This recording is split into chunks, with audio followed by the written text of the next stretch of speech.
നമസ്തേ all, എല്ലാവർക്കും PSC ടിപ്സിന്റെ mega LDC crash കോഴ്സിലോട്ട് സ്വാഗതം. ആദ്യമായിട്ട് ഈ ചാനൽ സബ്സ്ക്രൈബ് ചെയ്യാത്തവർ സബ്സ്ക്രൈബ് ചെയ്യുക, കൂട്ടത്തിൽ ബെൽ ബട്ടണും അമർത്തുക. എന്നാലേ പുതിയ നോട്ടിഫിക്കേഷൻസ് ആഡ് ചെയ്യുന്ന വീഡിയോസിന്റെ നോട്ടിഫിക്കേഷൻസ് നിങ്ങൾക്ക് കറക്റ്റ് ആയിട്ട് ലഭിക്കുകയുള്ളൂ. അതുപോലെ തന്നെ താഴെ ടെലഗ്രാം ലിങ്ക് കൊടുത്തിട്ടുണ്ട്, അതിലും ജോയിൻ ചെയ്യുക. ഓക്കെ, അപ്പൊ നമുക്കിന്ന് കേരളത്തിലെ നദികളെ കുറിച്ച് പഠിക്കാം. കേരളത്തിൽ എത്ര നദികളാണ് മൊത്തത്തിൽ ഉള്ളത്? എത്ര നദികളാണ്? 44 നദികളാണ് കേരളത്തിൽ മൊത്തത്തിൽ ഉള്ളത്. ഓക്കെ, ഇതിൽ തന്നെ കിഴക്കോട്ട് ഒഴുകുന്നത് എത്ര, പടിഞ്ഞാറോട്ട് ഒഴുകുന്നത് എത്ര എന്ന് നമ്മൾ നോട്ട് ചെയ്യേണ്ടതുണ്ട്. അപ്പോൾ പടിഞ്ഞാറോട്ട് എത്ര നദികളാണ് ഒഴുകുന്നത്? 41 നദികളാണ് പടിഞ്ഞാറോട്ട് ഒഴുകുന്നത്. എത്രയാണ്? 41 നദികൾ. എങ്കിൽ കിഴക്കോട്ട് എത്ര നദികളാണ്? സ്വാഭാവികമായി എത്രയാണ്? 3 നദികളാണ് കിഴക്കോട്ട് ഒഴുകുന്നത്. അത് ഏതൊക്കെയാണ്? കബനി, ഭവാനി, പാമ്പാർ. എങ്ങനെ ഓർത്തിരിക്കാം? കബനി, ഭവാനി, പാമ്പാർ. ഇനി നമുക്ക് നോക്കേണ്ടത് കേരളത്തിലെ ഏറ്റവും നീളം കൂടിയ നദി ഏതാണ്, കേരളത്തിലെ ഏറ്റവും നീളം കുറഞ്ഞ നദി ഏതാണ്? അപ്പം ഏറ്റവും നീളം കൂടിയ നദി ഏതാണ്? പെരിയാറാണ്. എന്നാൽ ഏറ്റവും നീളം കുറഞ്ഞ നദി ഏതാണ്? മഞ്ചേശ്വരം പുഴ. എന്താണ്? അപ്പം നീളം കൂടിയ നദി എന്ന് ചോദിച്ചു കഴിഞ്ഞാൽ പെരിയാർ, ഏറ്റവും നീളം കുറഞ്ഞ നദി മഞ്ചേശ്വരം പുഴ. ഇനി കേരളത്തിലെ ഏറ്റവും വടക്കേറ്റത്തുള്ള നദി ഏതെന്ന് ചോദിച്ചു കഴിഞ്ഞാൽ നമ്മൾ എന്ത് തന്നെ പറയും? മഞ്ചേശ്വരം തന്നെ. അപ്പം കേരളത്തിന്റെ ഏറ്റവും വടക്കേറ്റത്തുള്ള നദി ഏതാണ്? മഞ്ചേശ്വരം പുഴ. ഓക്കെ, നമ്മൾ കേരളത്തിലെ ഏറ്റവും വടക്കേറ്റത്തുള്ള നദിയുടെ കാര്യം പറഞ്ഞു അല്ലെ, മഞ്ചേശ്വരം പുഴ എന്ന് പറഞ്ഞു. ഇനി നമുക്ക് നോക്കേണ്ടത് കേരളത്തിന്റെ ഏറ്റവും തെക്കേ അറ്റത്തുള്ള നദി ഏതാണ്? അതേതാണ്? അതാണ് നെയ്യാർ. എന്താണ്? കേരളത്തിന്റെ ഏറ്റവും തെക്കേ അറ്റത്തുള്ള നദിയാണ് നെയ്യാർ എന്ന് പറയുന്നത്. ഇനി നമുക്ക് നോക്കേണ്ട അടുത്ത ക്വസ്റ്റ്യൻ എന്ന് പറയുന്നത് ഏറ്റവും കൂടുതൽ നദികൾ ഒഴുകുന്ന ജില്ല ഏതാണ്? ഏതാണത്? കാസർഗോഡാണ് ഏറ്റവും കൂടുതൽ നദികൾ ഒഴുകുന്നത്. ഇനി നമുക്ക് നോക്കേണ്ടത് എത്ര നീളമുള്ള ജലപ്രവാഹങ്ങളെയാണ് ഒരു നദിയായിട്ട് കണക്കാക്കുന്നത്? അതായത് 1974 കേരളത്തിന്റെ കേരള സർക്കാരിന്റെ വിജ്ഞാപന പ്രകാരം 15 കിലോമീറ്ററിലധികം നീളമുള്ള ജലപ്രവാഹങ്ങളെയാണ് എന്തായിട്ട് കണക്കാക്കുന്നത്? നദിയായിട്ട് കണക്കാക്കുന്നത്. എത്രയാണ്? 15 കിലോമീറ്റർ. നോട്ട് ചെയ്യുക. വിജ്ഞാപനം 1974 കേരള സർക്കാരിന്റെ വിജ്ഞാപനം. ഇനി നോക്കേണ്ടത് നമുക്കറിയാം ഏറ്റവും ഫേമസ് ആയിട്ടുള്ള പമ്പ. പമ്പയെ ഒരു പേരിൽ അറിയപ്പെടുന്നു. ഏത് പേരിലാണ് അറിയപ്പെടുന്നത്? ദക്ഷിണ ഭാഗീരഥി എന്ന പേരിലാണ് പമ്പയെ അറിയപ്പെടുന്നത്. അപ്പൊ എന്താണ്? ഒരു ചോദ്യമാണ് അല്ലെ, ദക്ഷിണ ഭാഗീരഥി എന്നറിയപ്പെടുന്ന നദി ഏതെന്ന് ചോദിച്ചു കഴിഞ്ഞാൽ അത് പമ്പയാണ്.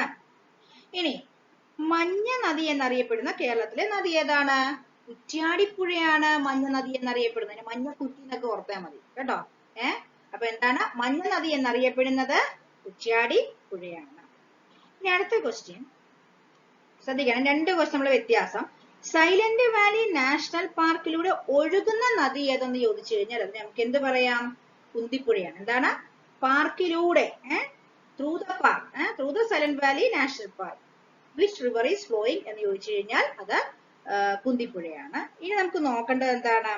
ഈ പറയുന്ന സൈലന്റ് വാലിയിൽ നിന്നും ഉത്ഭവിക്കുന്ന നദി ഏതെന്ന് ചോദിച്ചു കഴിഞ്ഞാൽ അത് തൂതപ്പുഴയാണ്. അതായത് ഉത്ഭവം തൂതപ്പുഴയാണ്. അതായത് സൈലന്റ് വാലിയിൽ നിന്നും ഉത്ഭവിക്കുന്ന നദി എന്ന് ചോദിച്ചു കഴിഞ്ഞാൽ അതെന്താണ്?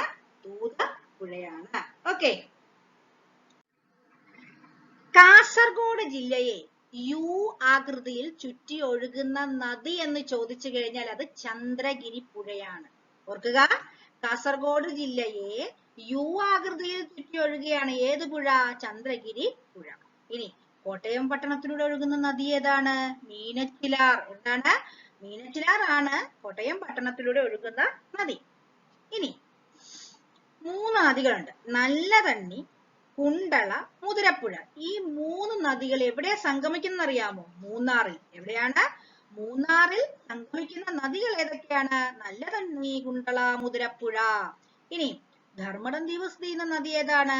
അഞ്ചരക്കണ്ടി. എന്താണ്? ധർമ്മടം ദ്വീപ് സ്ഥിതി ചെയ്യുന്ന നദി അഞ്ചരക്കണ്ടി. ഇനി അറബിക്കടലിൽ പതിക്കുന്ന കേരളത്തിലെ ഏറ്റവും ചെറിയ നദി ഏതാണ്? അത് രാമപുരം പുഴയാണ്. എന്താണ്? രാമപുരം പുഴയാണ് അറബിക്കടലിൽ പതിക്കുന്ന കേരളത്തിലെ ഏറ്റവും ചെറിയ നദി. ഇനി സ്വർണ്ണ നിക്ഷേപം കണ്ടെത്തിയ കേരളത്തിലെ നദി ഏതാണ്? ചാലിയാർ. എന്താണ്? സ്വർണ്ണ നിക്ഷേപം കണ്ടെത്തിയ കേരളത്തിലെ നദി ഏതാണ്? ചാലിയാറാണ്. ചാലിയാറിന് പ്രത്യേകതയുണ്ട്. എന്താണെന്നറിയാമോ? ഏറ്റവും കൂടുതൽ മലിനീകരണമുള്ള കേരളത്തിലെ നദിയാണ് ചാലിയാർ എന്ന് പറയുന്നത്. അപ്പൊ ചാലിയാറിന്റെ പ്രത്യേകത എന്താ? സ്വർണ്ണ നിക്ഷേപവും ഉണ്ട് കൂടുതല്, എന്നാൽ മലിനീകരണവും ഉണ്ട്.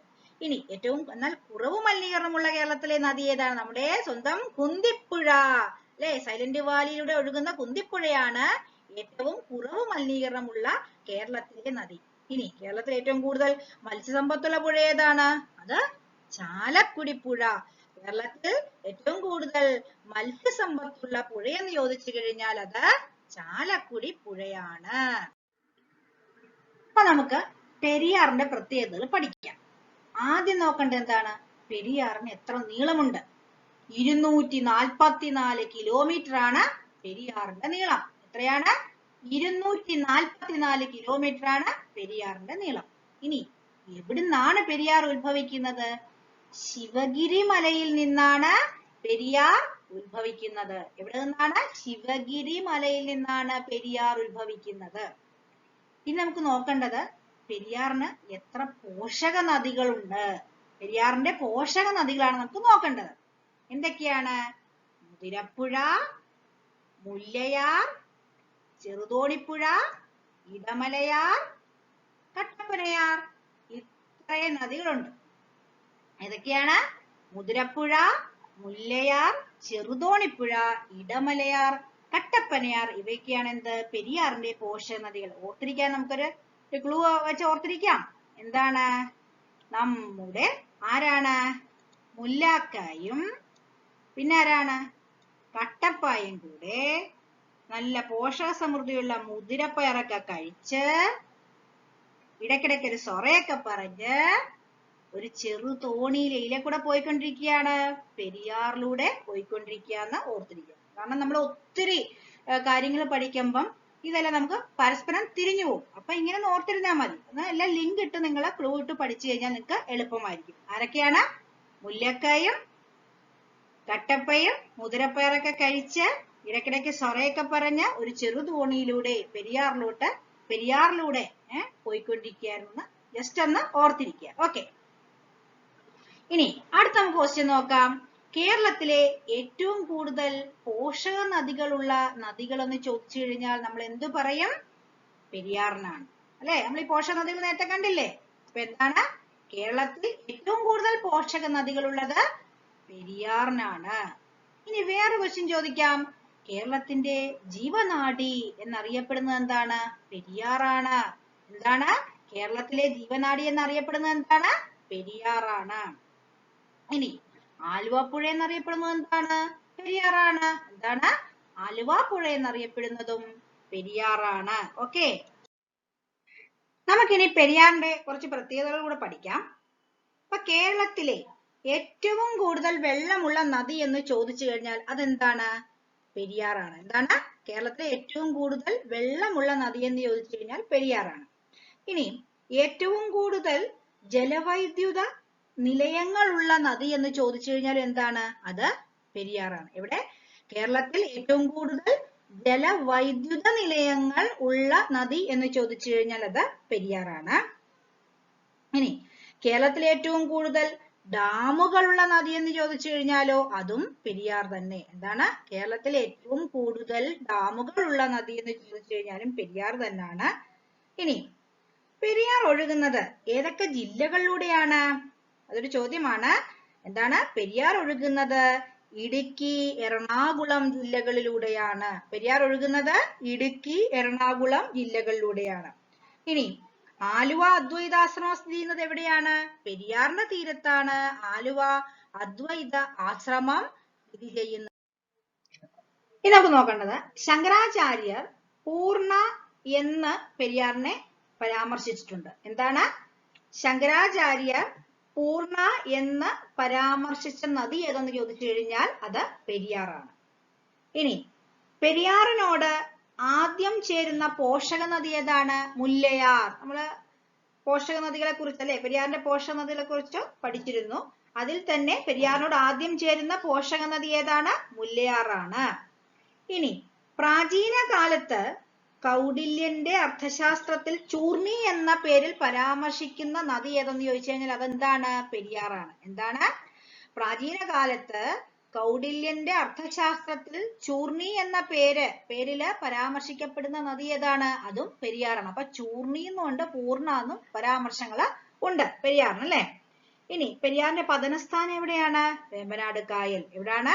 പെരിയാറിന്റെ പതനസ്ഥാനം വേമ്പനാട് കായലാണ്. പെരിയാറിലെ ജലവൈദ്യുത പദ്ധതികളെ കുറിച്ച് നമുക്ക് നോക്കണ്ടേ? എന്തൊക്കെയാണത്? പള്ളിവാസൽ, ചെങ്കുളം, പന്നിയാർ, നേര്യമംഗലം. ഏതൊക്കെയാണ്? പെരിയാറിലെ ജലവൈദ്യുത പദ്ധതികളാണ്. എന്താണ്? പള്ളിവാസൽ, ചെങ്കുളം, പന്നിയാർ ആൻഡ് നേര്യമംഗലം. അപ്പൊ ഈ 4 ജലവൈദ്യുത പദ്ധതികളും ഓർത്തിരുന്നോണം. പള്ളിവാസൽ, ചെങ്കുളം, പന്നിയാർ, നേര്യമംഗലം. ഇതൊക്കെ എന്താണ്? പെരിയാറിലെ ജലവൈദ്യുത പദ്ധതികളാണ്. ആദിശങ്കര കീർത്തിസ്തംഭ മണ്ഡപം സ്ഥിതി ചെയ്യുന്നത് എവിടെയാണ്? പെരിയാറിന്റെ തീരത്താണ്. അപ്പൊ പെരിയാറിന്റെ തീരത്താണ് ആദിശങ്കര കീർത്തിസ്തംഭ മണ്ഡപം സ്ഥിതി ചെയ്യുന്നത്. ഇനി പെരിയാറിന്റെ തീരത്ത് പ്രസിദ്ധമായൊരു ക്രിസ്തീയ തീർത്ഥാടന കേന്ദ്രമുണ്ട്. അതെല്ലാവർക്കും അറിയാമെന്ന് വിശ്വസിക്കുന്നു. എന്താണത്? മലയാറ്റൂർ. എന്താണ്? പെരിയാറിന്റെ തീരത്തുള്ള പ്രസിദ്ധമായിട്ടുള്ള ക്രിസ്തീയ തീർത്ഥാടന കേന്ദ്രമാണ് മലയാറ്റൂർ. ഇനി പെരിയാർ നദി മംഗലപ്പുഴ, മാർത്താണ്ഡപ്പുഴ എന്നിങ്ങനെ രണ്ടായിട്ട് പിരിയുന്ന സ്ഥലം ഏതാണ്? അത് ആലുവയാണ്. എന്താണ്? പെരിയാർ നദി മംഗളപ്പുഴ, മാർത്താണ്ഡപ്പുഴ എന്നിങ്ങനെ രണ്ടായി പിരിയുന്ന സ്ഥലം എവിടെയെന്ന് ചോദിച്ചു കഴിഞ്ഞാൽ ആലുവയിലാണ്. ഈ പറയുന്ന മംഗളപ്പുഴയുടെ പതനം എവിടെയാണ്? ചാലക്കുടി പുഴയിൽ. എവിടെയാണ്? മംഗളപ്പുഴയുടെ പതനം എവിടെയാണ്? ചാലക്കുടി പുഴയിൽ. അപ്പൊ നിങ്ങൾ എല്ലാവരും ഈ ക്ലാസ് നല്ലവണ്ണം ഹൃദിസ്ഥമാക്കിയെന്ന് വിശ്വസിക്കുന്നു. ഇനി ഇതിൽ നിന്നൊരു ചോദ്യം വന്നു കഴിഞ്ഞാൽ നിങ്ങൾ ആരും തെറ്റിക്കാൻ പാടില്ല. അപ്പോൾ അടുത്ത ക്ലാസ്സുമായിട്ട് വീണ്ടും കാണാം. ഒന്നുകൂടെ പറയട്ടെ, ടെലഗ്രാം ലിങ്കിൽ നിങ്ങൾ ജോയിൻ ചെയ്യുക.